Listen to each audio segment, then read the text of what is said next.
Xom qovoqdan tayyorlanadigan mazali taom haqida eshitganmisiz? Bir kosa suv, bitta tuxum, tuz, un solib, qattiqqina xamir qoramiz. Xamirga 2 marta ishlov berib, olib qo'yamiz. Xamir tinguncha nachinka tayyorlaymiz. Yaxshilab yuvilgan qovoqni po'sti va donaklaridan tozalab, qirg'ichdan o'tkazib olamiz.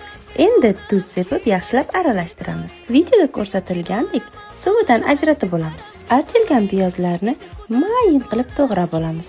Qizib turgan sariyog'da tilla rangga kelguncha qovuramiz. Endi qovoqlarni solib 10 daqiqa qovurib olamiz. Sovitishga suzib qo'yamiz. Nachinka sovigunga qadar xamirni yupqa qilib yoyib, to'rtburchak shaklda kesib olamiz. Taomni eng mazali qiladigan nuqtaga yetib keldik. Sovigan nachinkaga pishirilgan qaymoq solib yaxshilab aralashtiramiz. Xamirlarimiz o'rtasiga nachinkadan solib, videoda ko'rsatilgandek buklab, ikkala tomonini yaxshilab mustahkamlaymiz. Qaynab turgan tuzli suvda 7-8 daqiqa davomida pishirib olamiz.